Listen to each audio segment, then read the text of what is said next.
Hello and welcome to the JW Thoughts channel. My name is Wally and I'm here to introduce a brand new segment. We are going to be doing our very own JW Thoughts broadcast every month. So I know I make a lot of different types of videos and I thought it would be kind of fun to combine all of those into a JW broadcast-esque type of thing.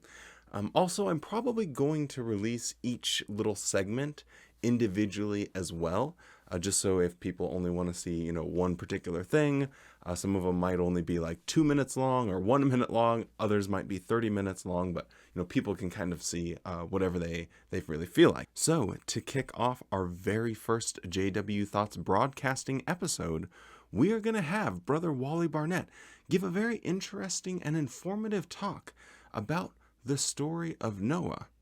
Please give him your wholehearted attention. Noah was faithful to Jehovah, and as the flood got closer, he preached until the end. The flood, the flood, beware of the flood. God is going to destroy all wicked men. Help me build an ark and save yourselves. What are you talking about, old man? Beware of the flood. Yeah, leave us alone, old man. The flood, Bro, the what's flood. that guy's problem? Yeah, what's a flood anyway? Hey man, that's my cheeseburger. I've never even seen rain before. Whatever, dude, let's eat. Put your hands up or I'll blow your freaking head off. Easy there, princess. You need to chill. You better give me your food and money right now. You can kiss my ass. Well, you guys need to just relax, man. Why don't we just all work together or whatever? And then we could build a better future for ourselves and our children. Wouldn't that be cool? Okay. I actually really like your hair. Oh, thanks. Yeah, I just discovered this new thing. I think I'm gonna call it conditioner. It's pretty rad. Whatever happened to bros before hoes, man? I'm out of here. So tell me more about, the flood, beware of the flood. Yeah, I think maybe we could make something work. Yeah, we really that messed those funny, Amalekites man. up. Yeah, we showed them who's boss. My We sword. got so much gold, boys. Aw, shit. Here's those fucking skateboarders again. Let's mess them up. Yeah, bro. Did you see that? Was sick, Oh, man. that was filthy. Yeah. God, you okay, good, dude? man? Thought we told you kids to stay on the other side of town. Oh, geez, man. We're not trying to cause no trouble. Dude, don't be so lame. We'll leave, man. All right, chill. I'm late for supper anyway. I just want to go home. Why don't you take this home with you, bitch? Maybe that'll teach you to stay on your side of town, bitches. Yeah, take their skateboards. Come on, guys. Let's get out of here. guys, You guys hurry, are a bunch let's of move. jerks. Man, I just got... Guys, wait. Ah! The flood. Beware of the flood. Hi, Timmy. What a beautiful day, isn't it? Oh, gosh. Is it ever? It is so beautiful out here. I'm so excited to play with my new toy car. It's going to be so much fun. Oh, yeah, that's a swell toy. So did your parents say that you could stay this afternoon and play? Yeah, my parents said I could stay as long as I wanted, as long as we didn't go see the Nephilim. Oh, great. What do you think we should do? Maybe we could go find some dinosaurs. Oh, look, there's one right there. He's so cute. Hi there, little friend. Hey, look, there comes Misty. Hi, Misty. Hi, Misty. Hey. Hey, guys, how's it going? Did you guys see all the clouds? They're beautiful. I think God might finally be coming down to talk to us. What do you think, guys? Should we go get a front row seat? I think if we stand on that hill over there, we'll be able to see everything. What are clouds? I don't even know what she's talking about. Well, I guess we can go check it out. I'm a little bit scared. Who's God? What are clouds? I don't know. Follow me!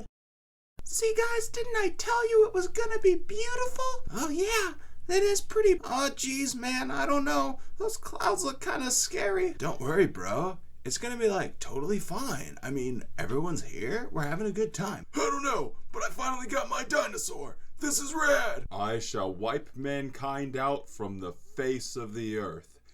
40 days and 40 nights it shall rain. Feel my power. Oh, man, this is a bad situation. 3 hours later.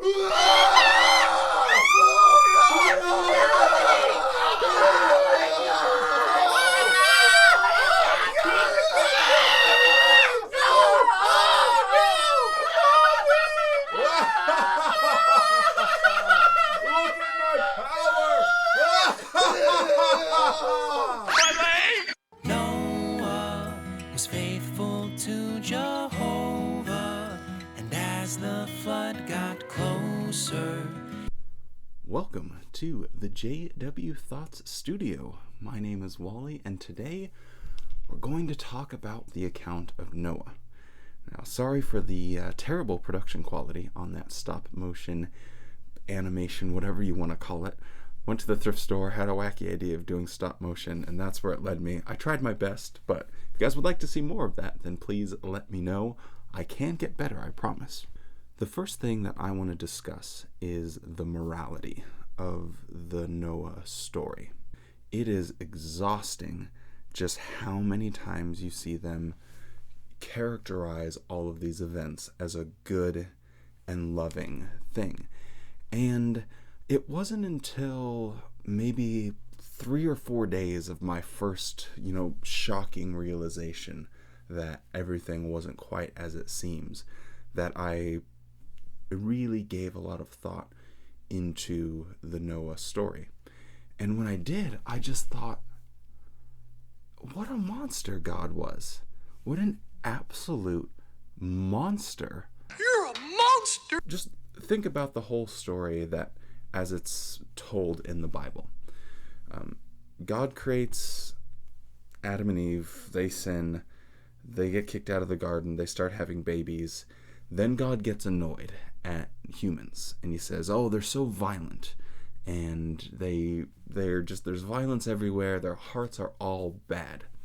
So then he thinks, okay, this is obviously a problem. I don't want a world filled with violence. So how am I going to solve this problem? What's the best way possible that I can make sure that the world isn't filled with violence? All you need is love. I got it. I'm going to drown all of them, including innocent children. I mean, you have to assume there's children on the earth at this time. I mean, there just is. And you can't tell me that, oh, well, sorry, that little 3-year-old, he had bad in his heart, so he deserved to die. You have to be an absolute monster to come to the conclusion that that is the best way of dealing with the situation. Now, what's worse for me, and maybe I can actually get into it. Maybe I'll whip out the old Bible. Hold on. I think that there is evidence, at least, of the idea that God was planning to drown all of the living creatures on the earth before he even created mankind. So let me just tell you what I'm on about here. In 2 Peter chapter 3 and in verse 5, it says, for according to their wish, this fact escapes their notice, that there were heavens from of old, and an earth standing compactly out of water, and in the midst of water by the word of God. What it's talking about there, it's referring to the original creation story as found in Genesis. Chapter 1, verse 6, and God went on to say, let an expanse come to be in between the waters, and let a dividing occur between the waters and the waters. Then God proceeded to make the expanse and to make a division between the waters that should be beneath the expanse and the waters that should be above the expanse. And it came to be so. So God created this expanse that was over the waters of the earth, and there was like a dividing of it. So there was waters above and waters below. So you can already see what I'm getting at here. Why is God putting all of this water above the earth at this time? Are you pondering what I'm pondering? So now in verse 6 it says, and by those means the world of that time suffered destruction when it was deluged with water. So the Bible itself literally says that God, before he created mankind, put waters that apparently he knew he was going to use. And if he wasn't going to use it, why put all that water up there anyway? What was the point of it? If this is an intelligent designer, why put all of that water up there? It makes no sense unless he was planning on using it to drown everyone. So now you have yourself in a really, really, really horrible pickle, because not only do you have someone that got annoyed at his kids and decided, you know what, I'm going to drown them instead of instructing them. I'm going to punish them instead of helping them. And you know what? I've already foreseen this, so I already got the backup plan. We'll just release the pressure valve and all the water will come down and drown them all out.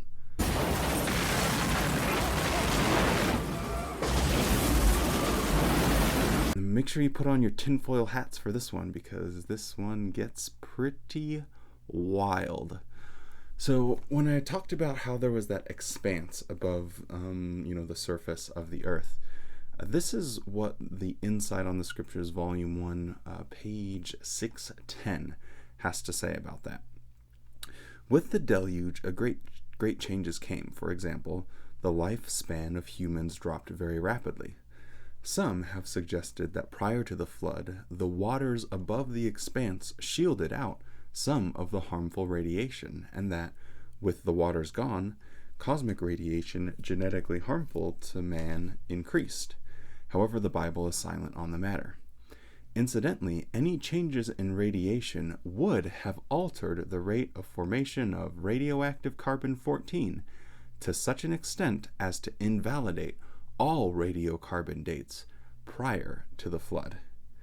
So I just found this fascinating that they're going ahead and admitting that there was so much water that, harmful radiation couldn't get through. But if you really think about how much water would be needed to cover the entire planet, no light of any kind is getting through.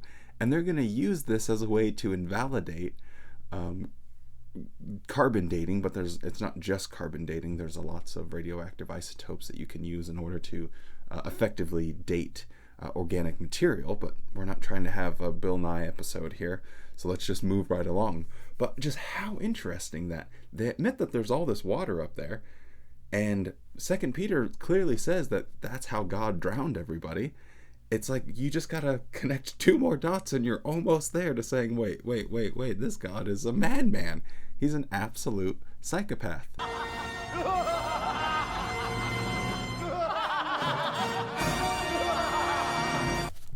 There's another interesting thing that I've found in the account of the early man, Noah, all that stuff. So that is Noah's father, Lamech. So in the Insight book is the green one, Insight on the Scriptures, Volume 2, on page 192, it has a section on Lamech, Noah's father. It says, the lifetimes of this Lamech and Adam likewise overlapped. Lamech had faith in God, and after calling his name Noah, probably meaning rest or consolation, he uttered the words, this one will bring us comfort from our work and from the pain of our hands resulting from the ground, which Jehovah has cursed. These words found fulfillment when the cursed ground was lifted during Noah's lifetime. So there you have the Watchtower suggesting that Lamech was a follower of Jehovah. Another Watchtower in 2017, the June edition, on page 8. Before the flood, Seth's descendant Lamech worshipped Jehovah. So, needless to say, the Watchtower has suggested that Noah's father was a faithful servant of Jehovah, or a follower, or listened to him, right? Now, we don't really know what that means, because God never comes down and gives any instructions and said, you should do this, and you should do this, and you should do this. At this point, they're just like, you adopted a bunch of puppies, and you just let them run and piss all over the house, not really giving a shit, because you didn't really care. Just letting them run wild. It was wacky back then. So anyway, during this time, the Watchtower suggests that Lamech was a worshiper of Jehovah. Now, of all the people that the Bible describes, early on in this time, it does say something really interesting about Lamech, and it's a poem or a song that he composed to his two wives. In Genesis chapter 4, verse 23, it says, consequently, Lamech composed these words for his wives Adah and Zillah. Hear my voice, you wives of Lamech, give ear to my saying. A man I have killed for wounding me, yes, a young man for giving me a blow. If 7 times Cain is to be avenged, then Lamech 70 times and 7. The Bible loves the number 7. But, so this guy, Lamech, Noah's father, killed a young man for wounding him. So the one worshiper of Jehovah, or the Bible doesn't specifically say it's the one, but there were very few. This guy followed Jehovah. And it's almost poetic that the guy that's worshiping Jehovah in the early scriptures is someone that gets punched and thinks, you know what, the best way to respond to getting punched is to whip out a knife and stabbing that person. And then writing a song about it and singing praise about it. It's almost poetic that man, that murderer, that lunatic would be the one to worship someone that is about to do kind of the same thing. I don't like all of this violence that's going on in the world, so what am I going to do? Respond with a bigger act of violence. Because that, in my infinite wisdom, is the very best solution to the problem. Yeah, that's just a couple of things that I had to say, at least on the morality of the Noah account. I want to move on now to the timing of the flood and how... Oh, hi, little friend. The timing of the flood and just certain numbers and stuff that are in there. And there he goes. Oh, we almost didn't make it. So let's, in order to do that, let's first start off with, well, how many different kinds of animals did he take with him into the ark? So in chapter 6, in verse 20, it says, or in verses 19 and 20, it says that 2 of each are going to be taken into the ark. You drop down to verse 7 after it says you're going to take 2, and then in chapter 7, it mentions that the clean animals you're going to take by 7s. And then later on, it mentions the 2s again. So again, you already have him giving 2 separate instructions. So which one was it? Did he take 7 of the clean and 2 of the unclean? Watchtower seems to just go all in with the 7 and 2 method. So they took 7 clean and then 2 of the unclean.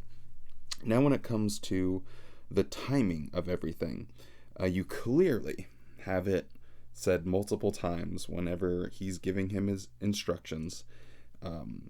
In chapter 7, verse 4, "For in just 7 days more I am making it rain upon the earth 40 days and 40 nights. So 40 days and 40 nights, that's how long it was going to rain for. Boom, 100% solid. It mentions it multiple times, right? Chapter 7, verse 17 now, "And the deluge went on for 40 days upon the earth, and the waters kept increasing until everything was dead." And then at the end, it says in verse 24, "And the waters continued overwhelming the earth 150 days. So we don't know what the waters overwhelming the earth for 150 days even means. Like, what does overwhelming mean? Is that how long the waters were there? Is that how long before you could see the tops of the mountains?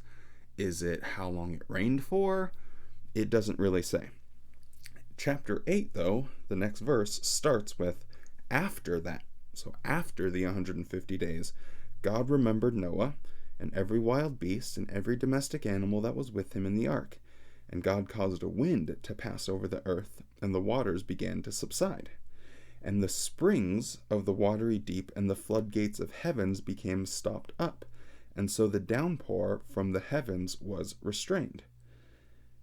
Okay, so now it's suggesting, because it says after that, after the 150 days, that's when the rain stopped. But before he said, I'm going to make it rain 40 days and 40 nights. Just kidding, this needs a lot more water than I possibly could have imagined, so I need it to rain for 150 days now. And then in verse 3, "And the waters began receding from off the earth, progressively receding. And at the end of 150 days, the waters were lacking." So is this saying that it was like 300 days total? So you have 150 days of rain, God causes this giant fart to come over the earth, and then everything dries out, and 150 days after that, the waters are lacking. So is this, they were in the ark and everything, the total should be 300? I don't really know. So then we go back to some of the more specific... I won't keep boring you with this, because it just goes on and on and on and on and on and on about the differences in the timing of things, and you can't literally make sense of it. you can throw on the old tinfoil hat and research it till your heart's content. It'll keep you busy for a while. So here is a direct quote from the Insight on the Scriptures under that deluge section. And it just gives the Watchtowers like, hey, look, boom, this is easy to figure out. So it says, Noah and his family entered the ark in the 600th year of Noah's life, the second month, the 17th day, which is what it says in Genesis 7, verse 11. 1 year later, a year consisting of 360 days, was the 17th day, second month, 601st year. 10 days after that would be the 27th day of the month, when they came out, a total of 370 days, or parts of 371 separate days spent in the ark. In the log that Noah kept, it appears he used months of 30 days each, 12 of them equaling 360 days.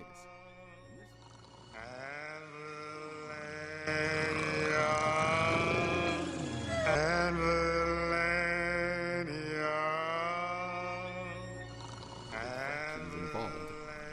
Had he used strictly lunar months consisting of slightly more than 29 and a half days. That such calculations were used in the account is evident from the fact that a 5-month period consisted of 150 days. You serious? I have to hand it to Watchtower for just absolutely trying to confuse people and going off on a total just curve. Like, they just go off on this tangent about, well, in the log that he used, it must have been convenient that he used, full 30 days instead of the 29 and a half days, because you wouldn't want to do these calculations. And also, in case you didn't know, 5 months is also 150 days if you're using 30-day months.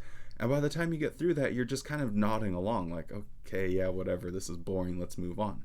But it's ignoring the fact they use Genesis 7, verse 11, and they use Genesis 8, 13, and 14, which, give their accounts of the timing because it's in 13 and 14, it says in the 601st year, in the first month, the waters had drained off from the earth, and then they kept in the ark for another, basically 2 months, and waited till the second month on the 27th day.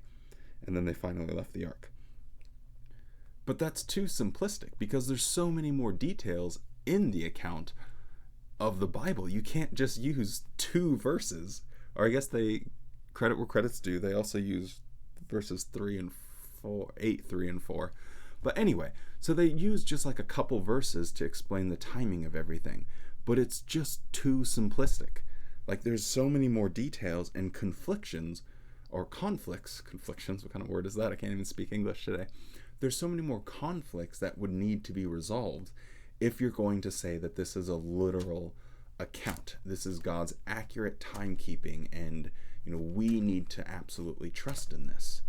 And yeah, I just think that it's such a bizarre story that Watchtower clings to, and they put so much meaning into, and they focus so much of their attention on the faith of Noah and what an example it was for us.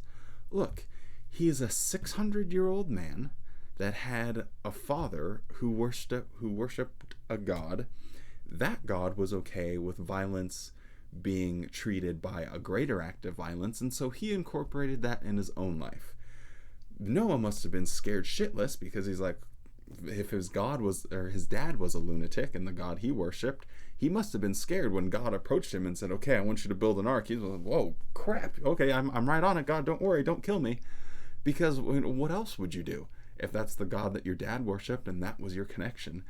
If you want to take this story literally, it just is so ridiculous. I would sooner believe people have had encounters with aliens. I would sooner believe that than this story in the Bible.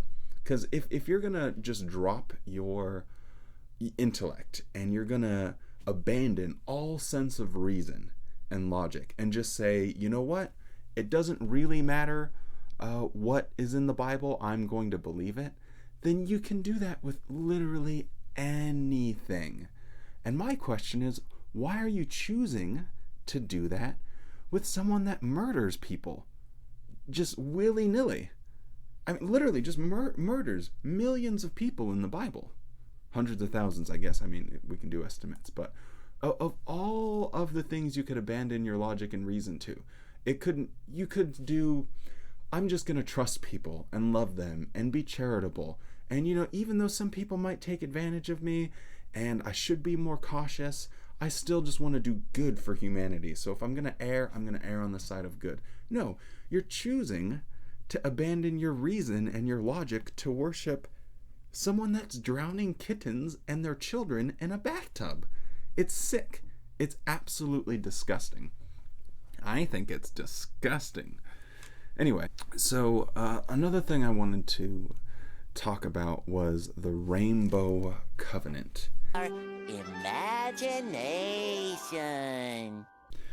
So in Genesis chapter 9, in verse 8, it starts, "And God went on to say to Noah and his sons with him, And as for me, I am establishing my covenant with you, men, and with your offspring after you." It's funny how he only says establishing a covenant with you men. "And with every living soul that is with you, among fowls, among beasts, and among all living creatures of the earth with you, from all those going out of the ark to every living creature of the earth. Yes, I do establish my covenant with you. No more will all flesh be cut off by waters of deluge, and no more will there occur a deluge to bring the earth to ruin." And then he gives them the sign that's like the rainbow, and that's just explaining, how rainbows appear, screw physics. So I was thinking, have you ever had a situation where someone did a good thing and said, "I will never do that again. I promise to you, I will never do that again"? And I couldn't think of like a good thing that someone's done. Like, no one's brought me, a cup of coffee and been like, "Oh, I promise I'll never do that again." I mean, usually that's always in a bad context, right? So whenever it's saying after this whole shenanigans is finally over with and God's wiped out everyone, just murdered children, I shouldn't even be smiling about that. He murdered children. And afterwards, he comes down to the one family that's, scared shitless left on earth and says, "Don't worry, I will never do that again." You only say that after you've done something wrong. Only after you've done something bad do you say, "Oh, no, I'm sorry, I'm so sorry. I promise, oh, I promise I'll be better in the future. I'll never do that again." And I just thought, it's so obvious. It's right there in front of us. Every time when I was a believing Jehovah's Witness, I saw the rainbow and literally thought of this story, because that's just how you're trained if you grow up in the organization. And now I think about it, I'm like, wow, even if this were true, it's almost as if God's admitting that he did do something wrong. Anyway, okay, so just one last point to make, and then I will wrap this foolishness up. And that's going to be from a 2013 Watchtower 8, page 15. The whole thing is talking about Noah and that whole story. There's a picture of wolves and squirrels and some dudes and a bright light. I don't know. It's kind of wild. Anyway, right underneath that picture, there's a paragraph. I'll put it on screen here. It says, "At the same time, Jehovah gave all the descendants of Noah some clear, simple laws to guide them in life, including a prohibition against murder and the misuse of blood." So, for the first time now, God's giving them instructions. Why does he do it now? Why does it take him this long to start giving them instructions? Couldn't he have done that before and at least seen, okay, maybe with instructions, maybe these humans I've created will be a little bit better? But no, he had to use the water that he put above them. So anyway, God also established a covenant with mankind, promising that he would never bring a flood to destroy all life on earth. As a sign of the reliability of his word, Jehovah gave mankind its first glimpse of a glorious natural phenomenon. Well, they're suggesting it's not a natural phenomenon. They're suggesting it's a supernatural phenomenon. Anyway, down to this day, every rainbow we see offers a comforting reminder of Jehovah's loving promise. Go to hell. If Noah's story were mere fiction, it might well have ended with that rainbow. But Noah was a real man, and his life was not so simple.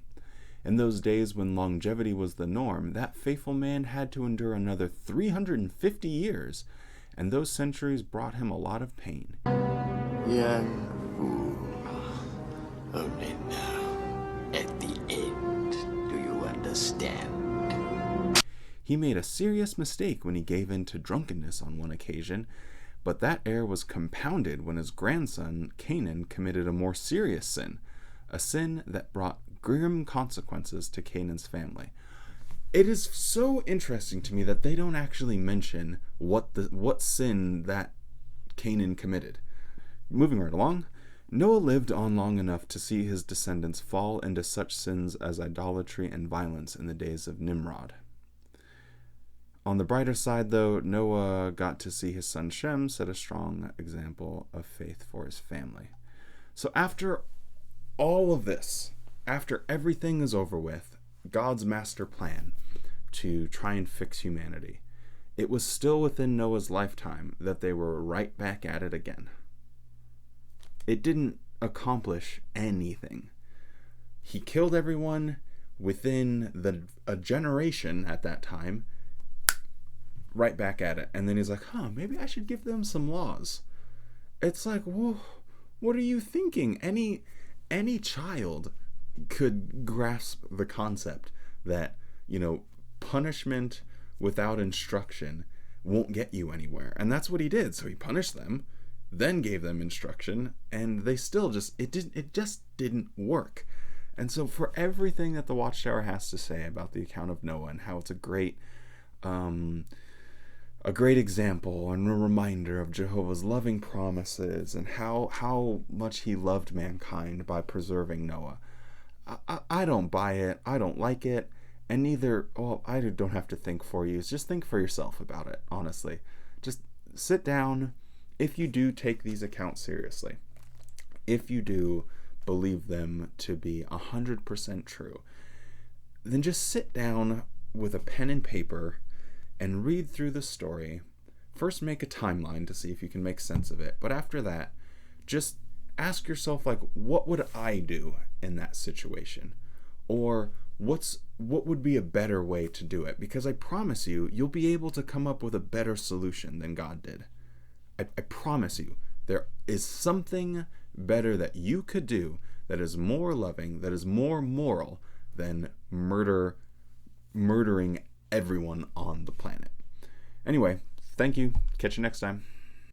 Thank you so much, Brother Barnett, for that invigorating presentation. It was way too long, and honestly, the studio section could have been cut in half, and maybe you wouldn't have lost half your audience. But for those of you that are still awake, we have another segment that I would like to introduce for the very first time, and that's going to be called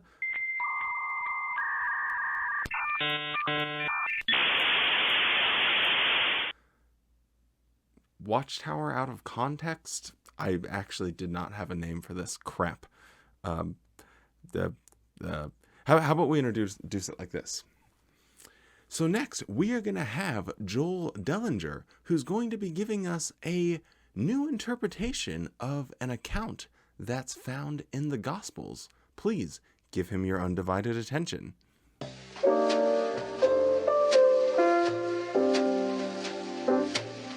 Now visualize the scene. Peter, those disciples, hardy fishermen, manly men. Paul was likely admitting his own inclination, his pillar early in the morning before dawn.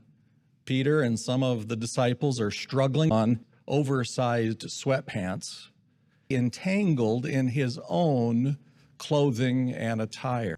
Suddenly they see Jesus walking. Jesus tells them, "Take courage, it is I, do not be afraid." Then what did Peter do? "Lord, if it is you, command me to come to you over the waters." Well, when Jesus told Peter to come, what did Peter do? He refocused on Jesus, and he took Jesus' outstretched hand. What Peter did next, he looked ahead at the joy that was set before him. What should we visualize? I'm picturing a man who has too many clothes on. Indeed. But soon after, we know, as the account goes on to say, Peter began to sink. I primarily am interested in patients with erectile dysfunction, ejaculatory dysfunction, and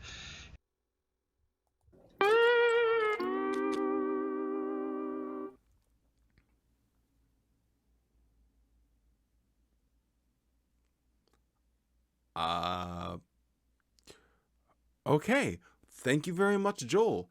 Let's move right along and go back to Brother Barnett. It seems that he has prepared a Bible reading segment from the book of Leviticus. So let's keep Joel from talking any more about Jesus and his apostles and their special relationship and see what the book of Leviticus can teach us about God's attributes.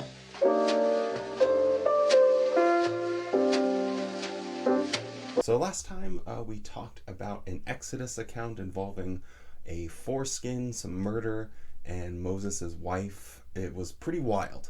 Now we're going to get a little bit wilder and delve into the doldrums of Leviticus. Now Leviticus has so many different things to talk about, but I do find that a lot of them are covered pretty sufficiently just with like a quick Google search of like weird things in the book of Leviticus. But what I try and do in this segment is to bring up things that I came across when I was waking up, because I feel like, well, that's relevant to my story. So this was one that really bothered me, and I guess we'll just see if it bothers you as well. So let's get straight away into it. I'm not going to be reading as many verses as I normally would, just because it gets a little bit tedious, and then this video would be a little bit too long than we're hoping to get from it.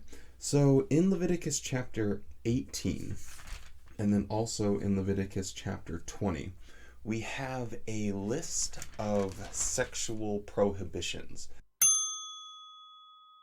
that God gives to the Israelites. And it's pretty similar in chapter 18 and chapter 20, but there's a few differences that really don't matter all that much. But let me just read out to you. I made a list here. Let me just read to you a list of all of the different people that the Bible specifically says that you're not meant to have sex with. And then what the Watchtower has to say about this, which honestly from what I can find is very little. And we'll get to that at the end. And then maybe just what like mainstream Christians say about that as well. So in chapter 18, we have this list. The Bible says you're not meant to have sex with your mother, your father's wife, your sister from your father, your sister from your mother, the daughter of your son, the daughter of your daughter, the daughter of your father's wife, your father's sister, your mother's sister, your father's brother, your daughter-in-law, your brother. Can we stop this cruel game and allow the boy to keep one shred of dignity? For God's sakes! I can't stand to see him in all this pain! You vicious bastards! There's wife, a woman and her daughter, a woman and her daughter's daughter, a woman and her son's daughter, a woman and her sister, a woman on her period. Hold on. You can't give your semen to the wife of your associate. Other dudes, men can't give it to animals, and women can't give it to a beast. When I was waking up and reading through the Bible again, the one obvious one that stands out is, why doesn't it say anything about a man having sex with his daughter? And if you want to make the argument, well, that's obvious, well then why give any of these minute commands? I mean, to the point where it's like, you can't give your semen to the wife of your associate, you can't for your like daughter's daughter, whether it's your daughter's daughter, your son's uncle, second time removed. The level of detail that it goes through for it to exclude mentioning anything about a father and a daughter just seems to me like maybe it was okay then. And I don't know, and I can't speak to, how people that are more educated with the Mosaic law than I am might read this passage, But from my reading of it, it seems like a really clear omission. So as far as what the Watchtower has to say about it, it's really not a whole lot. Actually, before we do that, maybe I'll just give like their quick version and how they try and answer for the scripture. So before it starts giving the full laundry list of different people you're not meant to have sex with, it says in chapter 18, verse 7, the nakedness of your father and the nakedness of your mother you must not lay bare. She is your mother. You must not lay bare her nakedness. Now, because they translate the scripture as such, they kind of just get away with being able to say, oh, well, it says that you're not meant to lay bare the nakedness, which is just a euphemism for have sex with. So you're not meant to have sex with your mother or your father. But if you look at most other translations, it's not meant to be read that way. Again, I'm not a scholar. I don't have the requisite education in order to comment intelligently about it, but just from what I have come across in my research. So a more common translation is, do not violate your father by having sexual relations with your mother. She is your mother. You must not have sexual relations with her. Now that's a big difference than saying and your mother. Other translators are translating this verse. They're taking into account the larger context surrounding these verses. So for instance, if you look at chapter 18 and verse 14, it says, the nakedness of your father's brother you must not lay bare. You must not come near his wife. She is your aunt. So again, there's an indication that when it's talking about laying bare the nakedness of the person, this being your father's brother, it's really talking about sleeping with his wife. And another indication of that is in chapter 20, in verse 11, it says, and a man who lies down with his father's wife has laid bare the nakedness of his father. So however the Hebrew works out and however that's really meant to be translated, that lay bare their nakedness, by sleeping with that person's wife, apparently that could also mean lay bare that person's nakedness. It appears that they might have been a little bit loose with their translation because it fit better with their doctrine. And that's always a big problem when you have a doctrine first and then you need to make God's word fit that, because then you're not reading God's word, you're reading your own words. And that just obviously becomes problematic because then it's just a man's book and you can't really call it the inspired word of God anymore. So I did come across a 1975 Watchtower. It's the February 1st under an article, Is It Wise to Marry a Near Relative? And it looks like when I scroll to the bottom of there, it says that there's a chart on page 73 that gives the full breakdown of the people you're not meant to have sex with. And under there it says, close family relative, paternal grandparents, maternal grandparents, aunt and uncle, aunt, father, mother. Anyway, it gives a whole long list of the ones that you're not supposed to have sex with. But I want more. And I know I shouldn't. I can't see the actual picture or the chart that they put in there because it's just the online version. So if anyone out there has this, if they could just take a picture of it, if it's in one of their old bound volumes, I'd love to actually be able to see that. And then maybe I can update this video and show a picture of that just so we have a little bit better idea about what's going on as far as what the Watchtower says about this whole sort of period. But yeah, that was one of the things when I was waking up that I came across that I thought, how interesting that it doesn't specifically mention the father-daughter incestual sin, as it were. And then if you look farther into the Bible, there are examples where someone did have sex with another one, their daughter, and maybe God just was silent on it and didn't comment on it. So I guess that could further the conversation a little bit more, but I am trying to keep these as brief and short as possible. So there are my thoughts on the book of Leviticus. Next time we'll be... I think I just blew a bubble. That was gross. Thank you so much, Brother Barnett, for giving us that in-depth analysis into the book of Leviticus and all of God's commands regarding sex. Next up, we are going to be going down memory lane and looking at some JW classics. So please give your full attention to Brother Wally Barnett.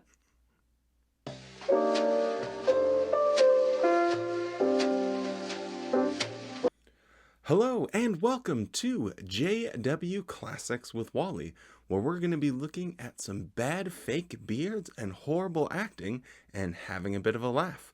It's a brand new section that we're just going to be adding, so this is the first one.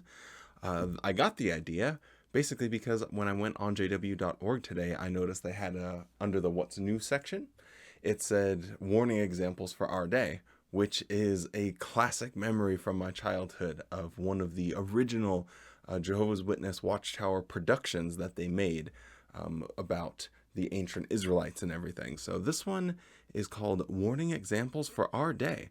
Let us see the message that the ancient Israelites can teach us. Flee in terror, you Canaanite armies. Watch out, you're not the one who flees when you see a real Canaanite, Zebdai. That'll never happen, Bila. All the enemies of Israel will fall before us. That's right. That's right. Jamin, what do you think about the women? What women? This guy. The Moabite women? You've heard about them.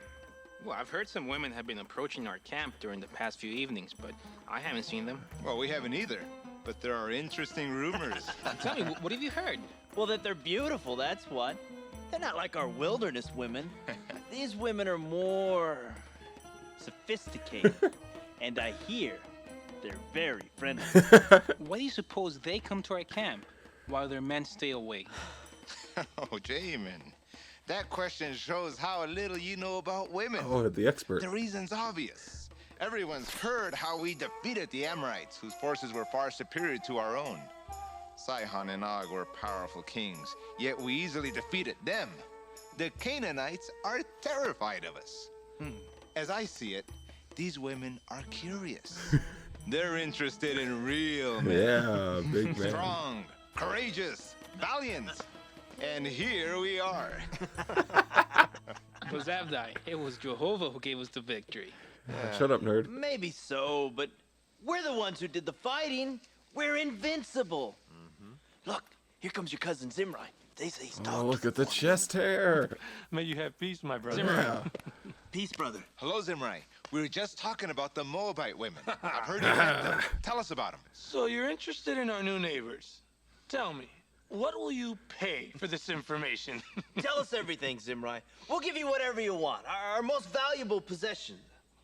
I know. How about 2 cups of manna? Keep your contemptible breath. Yeah, keep your What do you want to know? Everything. What do they look like? I'll tell you this what does a much, my woman look friends. like? I don't even know. If we are entering a land of milk and honey, This is the honey. this will be our first taste of the honey. Yeah. Some in the camp say these women are up to no good. Those who say such things are as blind as a camel in a dust storm. Yeah. Moab is our sister nation. The Moabites are from the family of Abraham, just as we are. We can learn from them. Tell us about the women. Right. They don't worship Jehovah. Do they oppose our worship? No. They are tolerant and reasonable people. They respect our nation, and they respect our religion. Shouldn't we be tolerant and reasonable in return? I'm sure. They've proven they want to help us. Haven't they given us Look bread at and that water when chest the other hair. nations refused? Actually, they sold it to us. That's business, not help. Tell us about the women. You just keep No it in your matter. pants, They buddy. have provided bread and water. It shows they wish us well. Maybe Jehovah wants us to work with them. We help them, and they help us. Yeah. I tell You you, know what I mean? if we reject their efforts to be friendly, we'll be the losers. You know, I've seen how they live. You've been to their town? When? How? Cosby took me. She's a I like how the Midianite biggest woman. guy of all Her of them father's has like very the important wimpiest man. voice. You mean Midianite women are coming to the camp too? The Moabites and the Midianites, they're friends. You've been spending time with a Midianite woman? What of it? Didn't Moses marry a Midianite woman, the daughter of Look at Jethro, a that chest Midianite hair. priest? Tell us about the Moabite town. What did you see? I'll tell you this, my brothers. These people know how to live. They know how to enjoy life. They have food and wine and music and luxury. Oh, it's how I imagine our people must have lived in Egypt. No wonder our grandfathers despised manna. That disgusting bread we've had to eat. I love that line. These people, they know how to live. They have food and wine and women. Like, I imagine this is what people think of apostates. They're like, oh, look at those dirty, filthy apostates, you know, living in the world where there's food. Oh, you think you're so cool because you have food? Well, I don't need food. I have spiritual food. Like, I don't understand what point they're trying to make. These people, they know how to live. They have food. Ooh, food. What's that? Oh, this is great. Every day of our lives. Why don't you come with me to the Moabites? Yeah. See these things with your own eyes. They're hospitable people. Yeah. They will welcome you. I'm not sure that's a good idea. Having Phineas and the teachers of Israel... Don't talk to me about Ah, Phineas. boo, Phineas. Just because his father Eleazar is the new high priest, he thinks he can play the prince. We're a new generation, and I, for one, am not going to waste my life like our fathers have. What do you mean? I mean this. This guy seriously needs to, like, spit or something. He has so much saliva built up in his mouth. Just when he's trying to talk, it's like it must just be spraying all over this guy's face. Our grandfathers listened to Moses and Aaron. What was the result? They left the luxury of Egypt for a life of a hardship in the wilderness. And in the wilderness, they died. Aaron is dead. Yeah. And Moses is soon to follow. I want something better out of life. I want it now. Yeah, screw the old people. Let's be good neighbors. Yeah. Wait a moment. Our forefathers rebelled against Jehovah. That's why they died in the wilderness. Zimri, do you think it's a good idea to get involved with these people who don't worship the true God? Jamin, your head is filled with sand. Yeah, How can idiot. someone as stupid as you be my cousin? Yeah. Answer me this. Did Jehovah tell Moses he was driving out the Moabites before us? Well, no. Did he say he was driving out the Midianites? I suppose not. The peoples that were to be driven out are the Amorites, the Canaanites, the Hivites, the Perizzites. Yeah, I kill was all so of those confused. people. What Zimri said about the Moabites seemed to make sense at the time. I like how the old guy's voice, when he's reflecting on his younger self, sounds absolutely nothing like him at all. Not the Moabites, not the Midianites. You say that Phineas has been speaking against Moab? That intolerant fool. Go ask him this. If the Moabites are so wicked and so dangerous to be with, why did Jehovah specifically tell Moses we should not attack them? Put that to your good friend Phineas. I don't know. Maybe you're right. He seemed so self-assured, as though he had all the answers. But I was disturbed by his attitude. This is so great. He was so bitter. I'm glad and they're releasing opinionated. these. Ugh, contemptible bread. Yucky.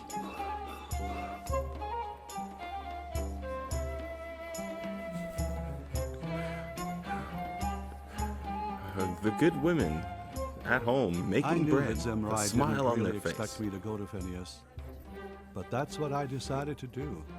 Here? That was one of the best things I ever did.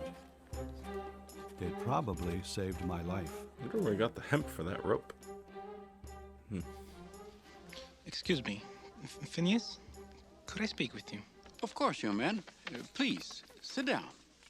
Maybe that's why it was so foggy back there. What is your name? I'm Jamin, of the tribe of Simeon. Jamin. I'm happy to meet you. Is everything all right? I'm all right, but a little bit confused.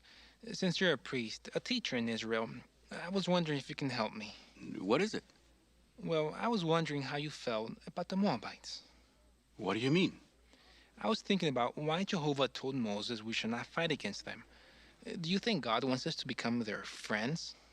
It's true that Jehovah told Moses that we're not to wage war against Moab, but he also explained why. And it's because God has determined that they will have an inheritance of land. We are not to take the land given to them. He didn't say anything about becoming their friends. But like is there anything wrong with that? Well, it's I only think one you more know the minute. answer to that, Jamin. Do they worship the true God?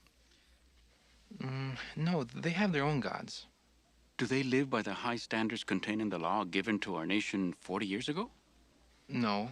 Then what makes you think Jehovah would want us to be their friends? Well, maybe we can learn from them. Maybe they can help us in some way.